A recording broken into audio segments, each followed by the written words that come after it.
तो आज हम एक ऐसे मामले की बात कर रहे हैं जो शुरू तो हुआ एक आम सी गुमशुदगी की रिपोर्ट से। बिल्कुल।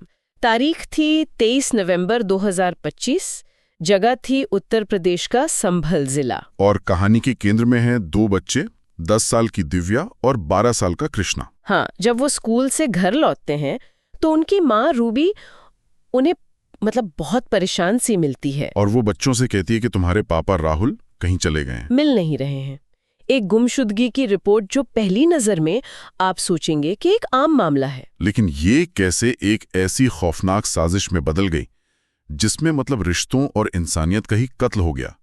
आज हम इसी की तह तक जाएंगे। हमारे पास इस पूरे मामले की तफ्तीश पर आधारित एक विस्तृत YouTube ट्रांसक्रिप्ट है।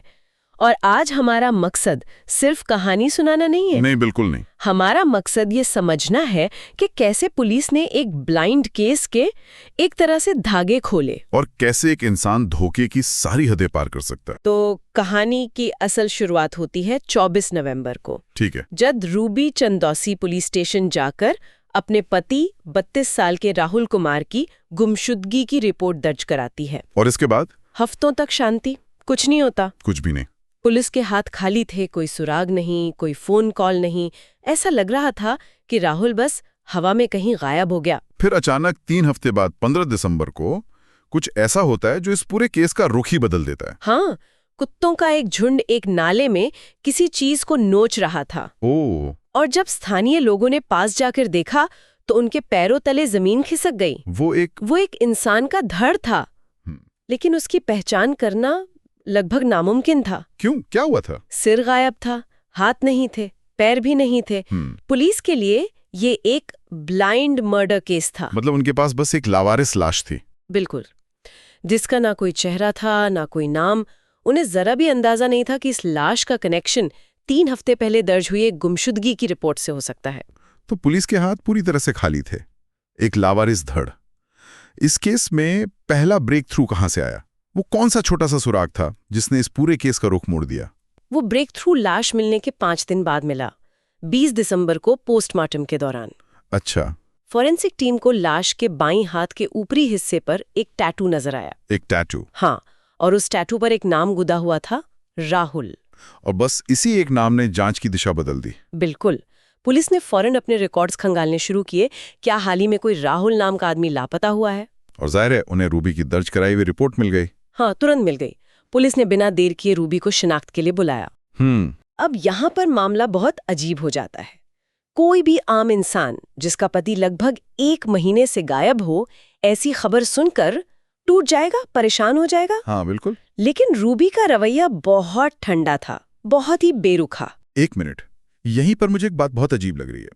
किसी का पति 1 महीने से गायब हो और उसकी लाश मिलने की खबर पर कोई ऐसे कैसे रिएक्ट कर सकता है? ये पुलिस के लिए एक बड़ा रेड फ्लैग नहीं था? ये सबसे बड़ा रेड फ्लैग था।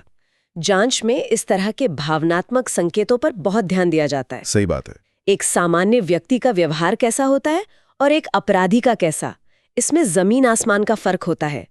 रूबी का ये ठंडा रवैया ही वो पहली कील थी जिसने पुलिस के शक को पुख्ता कर दिया। तो उसने पहचानने से इनकार कर दिया? साफ इनकार। धड़ को देखते ही उसने कहा, ये मेरे पति नहीं है। यहां तक कि जब पुलिस ने उसे वो राहुल नाम का टैटू दिखाया, तब भी वो अपनी बात पर अड़ी रही। उसका यह आत्मविश्वास तो हैरान करने वाला है।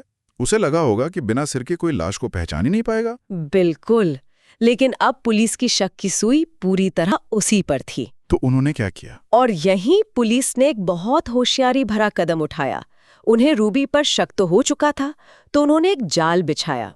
कैसा जाल? पुलिस ने रूबी को दोबारा स्टेशन बुलाया और कहा कि उन्हें जांच के लिए राहुल की कुछ और तस्वीरें चाहिए, शायद किसी और पहचान चिन्ह के लिए। और रूबी इसी जाल में फंस गई? बुरी तरह फंस गई। उसने पुलिस को राहुल की कुछ और तस्वीरें दी और उनमें से एक तस्वीर में राहुल ने एक टी-शर्ट पहनी हुई थी जिस पर लिखा था टाइम फॉर चेंज। ओह नहीं। और ये वही टी-शर्ट थी जो पुलिस को उस लाश के साथ मिली थी। ये तो सीधा सबूत था। ये इस केस का सबसे बड़ा टर्निंग पॉइंट था। उस टी शर्ट पर लिखा टाइम फॉर चेंज मानो कह रहा था कि अब कहानी का रुख बदलने वाला है। पुलिस का शक अब यकीन में बदल चुका था कि कातिल कोई और नहीं बल्कि रिपोर्ट लिखाने वाली पत्नी ही है। बिल्कुल। तो एक टी शर्ट ने रूबी को शक के घेरे में ला दिया। लेकिन सवाल यह है कि एक साधारण गृहिणी, एक माँ, इस हद तक कैसे पहुंच गई? उसके इस चेहरे के पीछे की असलियत क्या थी? बाहर से देखने पर ये एक आम परिवार था। राहुल एक मेहनती और ईमानदार आदमी था। क्या काम करता था वो? राजमिस्त्री का काम करता था और साथ में जूते चप्पल की एक छोटी सी दुकान भी चलाता था। करीब 15 साल पहले रूबी से उसकी लव मैरिज हुई थी। 2 प्यारे बच्चे थे। मतलब एक सामान्य खुशहाल परिवार जैसा लगता है। हाँ, लेकिन सिक्के का दूसरा पहलू बहुत ही भयानक था। मतलब एक तरफ राहुल परिवार के लिए मेहनत कर रहा था और दूसरी तरफ क्या चल रहा था? दूसरी तरफ रूबी एक बिल्कुल अलग ही दुनिया जी रही थी। वो सोशल मीडिया, खासकर फेसबुक और इंस्टाग्राम के जरिए लोगों को अपने जाल में फंसाती थी और फिर उन्हें ब्लैकमेल करके पैसे वसूलती थी। वो एक पूरा सिंडिकेट चला रही थी। ब्लैकमेलिंग? मतलब किस तरह की ब्लैकमेलिंग? वो पहले लोगों से दोस्ती करती, फिर उन्हें भरोसे में लेकर उन पर छेड़छाड़ और मारपीट के फर्जी केस दर्ज करवा देती थी। अच्छा। फिर केस वापस लेने के नाम पर मोटी रकम वसूलती थी। चंदोसी और आसपास के इलाकों में वो एक ब्लैकमेलर के तौर पर बदनाम थी। और इसमें क्या वो अकेली थी? नहीं, यहाँ तक कि उसका भाई जुगनू भी एक हिस्ट्री शीटर था। हिस्ट्री शीटर मतलब जिसका पुलिस के रिकॉर्ड में पहले से ही एक लंबा चौड़ा आपराधिक इतिहास हो, तो उसे अपने भाई का भी साथ मिला हुआ था। हाँ, उसे कानून और पुलिस के सिस्टम की समझ थी और वो उसका गलत फायदा उठा रही थी। और इसी ब्लैकमेलिंग के धंधे से इस कहानी में 2 और किरदारों की एंट्री होती है। कौन थे वो? पहला था अभिषेक। एक जमीनी विवाद में मदद करने के नाम पर रूबी ने अभिषेक से 1.5 लाख रुपए लिए थे और इसी दौरान उसका अभिषेक से अफेयर शुरू हो गया। लेकिन कहानी में एक और मोड़ था, है ना? बिल्कुल। कुछ ही महीनों बाद रूबी की नजदीकियां अभिषेक के ही दोस्त गौरव से बढ़ने लगीं। अपने बॉयफ्रेंड के दोस्त से? हाँ, और वो इतनी शातिर थी कि अभिषेक के सामने गौरव को अपना भाई बताती थी ताकि किसी को शक ना हो। अरे बाप रे! वो अपने बच्चों से भी गौरव को मामा कहलवाती थी ताकि उसका घर आना जाना सामान्य लगे। ये तो धोखे की इंतहा है। वो अपने बच्चों को भी इस झूठ में शामिल कर रही थी। और ये जाल और भी गहरा होता गया। एक बार रूबी, अभिषेक और गौरव तीनों नैनीताल घूमने गए। तीनों एक साथ? हाँ, और वहाँ एक होटल में अभिषेक ने रूबी और गौरव को आपत्तिजनक हालत में देख लिया। रंगे हाथों पकड़ लिया। बिल्कुल। इस धोखे के बाद अभिषेक ने तो रूबी से दूरी बना ली, लेकिन गौरव ने रूबी का साथ नहीं छोड़ा और उनका अफेयर चलता रहा। और बेचारे राहुल को इस सब की कोई भनक तक नहीं थी? कोई भनक नहीं। और फिर आती है कत्ल की वो रात, 17 नवंबर। हाँ, राहुल शहर से बाहर था अपनी भांजी की शादी की खरीदारी के लिए। रूबी को लगा कि वो कुछ दिन और नहीं लौटेगा, तो उसने मौके का फायदा उठाया। बिल्कुल। उसने रात 11 बजे गौरव को अपने घर बुला लिया। और बच्चे? बच्चे तो घर पर ही होंगे। उसने अपने दोनों बच्चों को, जो घर में ही सो रहे थे, उठाया और घर के बगल में बने गोडाउन में सोने के लिए भेज दिया। क्या बहाना बनाया? बहाना ये था कि घर में सफाई करनी है। असल में वो चाहती थी कि वो और गौरव आराम से रात बिता सकें। लेकिन किस्मत को कुछ और ही मंजूर था। हाँ, रात 2 बजे राहुल अचानक घर लौट आया और उसने अपनी पत्नी को गौरव के साथ आपत्तिजनक हालत में रंगे हाथों पकड़ लिया। जाहिर है उसका खून खौल उठा होगा। बिल्कुल। राहुल और गौरव के बीच मारपीट शुरू हो गई। राहुल ने गुस्से में धमकी दी कि वो सुबह होते ही समाज के सामने पंचायत में दोनों की असलियत उजागर कर देगा, उन्हें बेइज्जत करेगा। और शायद यही धमकी उसकी मौत का कारण बन गई। यही वो ट्रिगर पॉइंट था। जैसे ही राहुल ने ये कहा, पकड़े जाने के डर और गुस्से से बौखलाई रूबी ने गौरव से चिल्लाकर कहा। क्या कहा? इसे मार डालो, खत्म कर दो इसे। ये सिर्फ गुस्से में निकला हुआ शब्द नहीं था, ये एक फैसला था। एक फैसला कि अगर उसकी अय्याशी की जिंदगी के बीच कोई आएगा तो उसे रास्ते से हटा दिया जाएगा। बिल्कुल। ये सुनते ही गौरव ने पास में पड़ी लोहे की रॉड उठाई और सीधा राहुल के सिर पर दे मारी। ओह!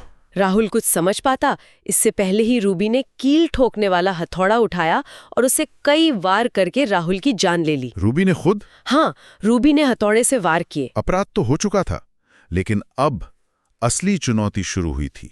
लाश को ठिकाने लगाना, सबूत मिटाना, और सबसे बड़ी चुनौती अपने ही बच्चों की नजरों से इस खौफनाक सच को छुपाना। तो अगली सुबह क्या हुआ? अगली सुबह उन्होंने बच्चों को गोडाउन से ही स्कूल के लिए तैयार करके भेज दिया, जैसे कुछ हुआ ही ना हो। और जैसे ही बच्चे स्कूल गए, ये दोनों अपने घिनौने काम में जुट गए। हाँ, गौरव किराए पर टाइल्स काटने वाली एक ग्राइंडर मशीन ले आया। Grinder machine? हाँ, और रूबी बाजार से प्लास्टिक की थैलियां और 2 बड़े ट्रैवल बैग्स खरीद लाई। ये सोचकर भी दिल कांप जाता है कि उन्होंने आगे क्या किया होगा। उन्होंने घर के अंदर ही राहुल की लाश के टुकड़े किए। सिर, हाथ और पैर सब कुछ अलग कर दिया गया। ये कोई गुस्से में किया गया काम नहीं था? नहीं, ये बहुत ही ठंडे दिमाग से की गई प्लानिंग थी, ताकि लाश की पहचान कभी ना हो सके। दोपहर तक घर में हर तरफ खून फैला हुआ था और बच्चों के स्कूल से लौटने का समय हो रहा था। तो उन्होंने बच्चों को घर आने से कैसे रोका? यहाँ उनकी प्लानिंग का सबसे घिनौना हिस्सा सामने आता है। रूबी ने गौरव को भेजा था कि वो बच्चों को घर आने से रोक सके। अच्छा। गौरव स्कूल के बाहरी बच्चों को मिल गया और उनसे कहा कि आज घर पर खाना नहीं बनाया है, चलो बाहर रेस्टोरेंट में खाते हैं। और इस दौरान रूबी घर पर सबूत मिटा रही थी? हाँ, जिस वक्त गौरव बच्चों को रेस्टोरेंट ले जा रहा था, उतनी देर में रूबी घर में फैले खून और बाकी सबूतों को साफ करने में लगी हुई थी। बाद में वो भी रेस्टोरेंट पहुंच गई। ये अकल्पनीय है। बच्चे अपनी ही माँ को समझा रहे थे, ये जाने बिना कि वो उनके पिता की कातिल है और कुछ घंटे पहले ही उसने उनके पिता के शरीर के टुकड़े किए। मतलब वो बच्चे अपनी माँ के साथ घूमने जा रहे थे और उन्हें अंदाजा भी नहीं था कि उसी कार में उनके पिता के शरीर के टुकड़े रखे हैं। ये किस तरह की क्रूरता है? ये उस मानसिकता को दिखाता है जहां इंसान के लिए अपने स्वार्थ के आगे कोई रिश्ता, कोई भावना मायने नहीं रखती। तो रेस्टोरेंट के बाद क्या हुआ? रेस्टोरेंट के बाद बच्चों को शाम 4 बजे ट्यूशन भेजा गया। अब रूबी और गौरव के पास लाश को ठिकाने लगाने के लिए कुछ और घंटे थे।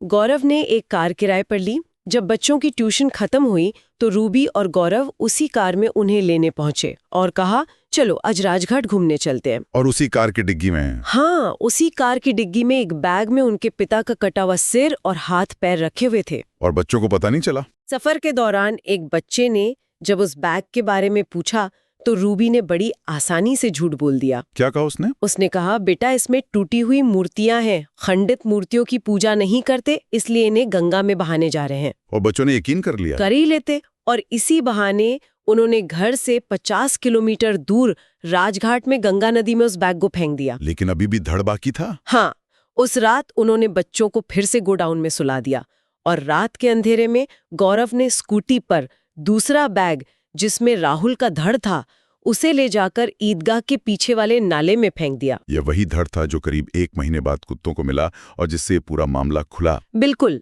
हत्या के 5 दिन बाद 24 नवंबर को रूबी ने गुमशुदगी का नाटक शुरू किया और पुलिस में रिपोर्ट लिखवाई। उनका प्लान था कि कुछ समय बाद वे राहुल का घर बेचकर बच्चों को लेकर कहीं और चले जाएंगे। हाँ, उन्हें लगा था कि शरीर के हिस्से कभी नहीं मिलेंगे और ये केस हमेशा के लिए एक गुमशुदगी की फाइल बनकर रह जाएगा। लेकिन वो भूल गए कि सबूत कभी न कभी सच उगल ही देते हैं। एक टैटू और एक टी-शर्ट ने उनकी पूरी साजिश का पर्दाफाश कर दिया। और सबसे हैरान करने वाली बात, गिरफ्तारी के बाद भी रूबी के चेहरे पर शिकन तक नहीं थी। कोई पछतावा नहीं था। उल्टे उसने पुलिस को ही चैलेंज कर दिया। हाँ, जेल ले जाते वक्त उसने पुलिस से कहा, कोर्ट में मेरे खिलाफ कुछ साबित नहीं कर पाओगे, तुम्हें सिर्फ धड़ मिला है, सिर कभी नहीं मिलेगा। ये एक तरह से एक साइकोलॉजिकल मूव है ना? हाँ बिल्कुल। कई बार जब अपराधी जानते हैं कि सबूत उनके खिलाफ है तो वो इस तरह की धमकियां देकर या जानकारी छिपाकर नियंत्रण का एक आखिरी एहसास पाने की कोशिश करते हैं। ये उनके नार्सिसिज्म को दिखाता है। तो अब पुलिस के पास क्या सबूत थे? क्या सिर्फ टी-शर्ट और टैटू के आधार पर उन्हें दोषी ठहराया जा सकता था? नहीं, पुलिस के पास और भी पुख्ता सबूत थे। घर की तलाशी के दौरान उन्हें खून से सनी लोहे की रॉड मिली। अच्छा। और फर्श पर खून के धब्बे मिले जिन्हें रूबी पूरी तरह साफ नहीं कर पाई थी। लेकिन सबसे बड़ा सबूत होना था डीएनए टेस्ट। वो कैसे काम करता? मतलब वे कैसे साबित करते कि वो लाश राहुल की ही है, खासकर जब रूबी पहचाने से इनकार कर रही थी? यहीं पर डीएनए की भूमिका सबसे अहम हो जाती है। पुलिस को बस बच्चों का डीएनए सैंपल लेना था। ठीक है। हर इंसान का डीएनए आधा उसकी माँ से और आधा उसके पिता से आता है। ठीक है। अगर लाश से मिले डीएनए का पैटर्न बच्चों के डीएनए से 50% मेल खाता है तो ये वैज्ञानिक रूप से साबित हो जाता है कि वो व्यक्ति उनका बायोलॉजिकल पिता था। तो इसके बाद रूबी के इनकार करने का कोई मतलब नहीं रह जाता? कोई मतलब नहीं। ये एक ऐसा सबूत है जिसे कोर्ट में झुठलाया नहीं जा सकता। तो मतलब रूबी और गौरव के बचने के सारे रास्ते बंद हो चुके थे? बिल्कुल। ये कहानी सिर्फ एक कत्ल की नहीं है, ये भरोसे के कत्ल की कहानी है, एक परिवार के टूटने की कहानी है और 2 बच्चों के भविष्य की बर्बादी की कहानी है। ये अपराध सिर्फ गुस्से का नतीजा नहीं था, बल्कि एक सोचा समझा फैसला था। ये कहानी दिखाती है कि जब इंसान अपनी गलतियों को सही ठहराने लगता है और अपनी जिम्मेदारियों को बोझ समझने लगता है तो वो किस हद तक गिर सकता है। उसने न सिर्फ अपने पति की जान ली, उसने अपने बच्चों से उनके पिता और उनकी माँ दोनों को छीन लिया। ये हमें एक बहुत ही असहज करने वाले सवाल पे लाके छोड़ देता है। हम सब एक सामाजिक ताने बाने में रहते हैं, परिवारों में रहते हैं और एक दूसरे पर भरोसा करते हैं। बिल्कुल। लेकिन ये मामला दिखाता है कि कभी-कभी सबसे गहरा धोखा वहीं से मिलता है जहां से हम उसकी उम्मीद भी नहीं कर सकते। सही बात है। सवाल ये है कि जब किसी की अपनी ख्वाहिशें उसके लिए उसका हक बन जाएं और जिम्मेदारियां दुश्मन लगने लगें, तो इंसानियत की हदें कहां खत्म होती हैं? ये एक ऐसा सवाल है जो शायद हमेशा हमारे साथ रहेगा।